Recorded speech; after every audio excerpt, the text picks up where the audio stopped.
Load error. The key decisions start with Detroit's young forward group. They'll undoubtedly be going with the 7 forwards, 3 defensemen protection scheme. 4 of those forward spots are relatively clear-cut, with Larkin, Bertuzzi, Fabbri and recent acquisition Vrana being protection locks. That leaves 3 spots remaining, but with a mix of 4 veterans and young forwards competing for them. The veteran of those candidates is Nemestikov. Signed to a 2-year, $4 million deal prior to 2020-21 to provide some veteran presence during their rebuild, Nemestikov had his worst offensive season to date with just 17 points in 53 games. His defensive metrics were mediocre, which is on brand for the versatile Russian forward. Detroit was Nemestikov's 4th team since the beginning of 2019-20, and if left unprotected, Seattle could be his 5th. However, there's a trio of 3 younger forwards who could also vie for those spots.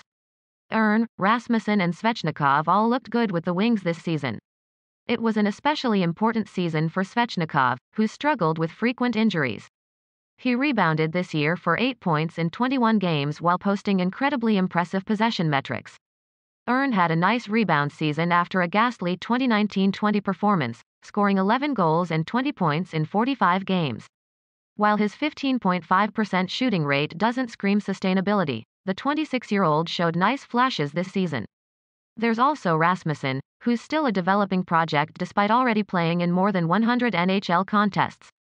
Drafted 9th overall in 2017, Rasmussen's now totaled 30 points in 102 NHL games, including 12 points in 40 games last season.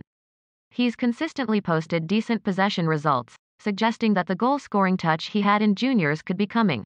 Detroit faces a similar quandary on defense with 3 names fighting for 2 spots. Hronek's protection is a foregone conclusion, but Stecher, Kalowski and Lindstrom are names that could fall into those last 2 spots. Stecher sits as effectively a more impressive Nemestikov. Joining Detroit as a free agent prior to this season, Stecher settled nicely into a top 4 role, posting admirable defensive metrics considering the hacked-together situation that was Detroit's defense. However, like Nemestikov, he's under contract for just 1 more season and there's no guarantee that he stays. There's also a pair of younger defenders in Kalowski and Lindstrom. Kalowski was a first-round pick in 2016 and showed great potential in his 2018-19 rookie season, but he has stagnated at all levels since then. Detroit is willing to play the wait-and-see game with the young defender, who may see a full-time role again next year after just 16 games played in 2020-21.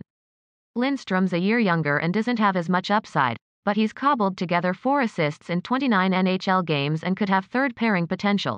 There are very few pickings here that the Kraken would be interested in, and Detroit is likely to emerge from the expansion draft unscathed.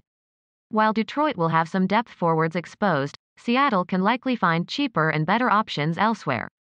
The Kraken could end up taking an all-skater with limited upside like Lindstrom or Smith, or take a pending UFA like Glendening if they really don't like any of their options.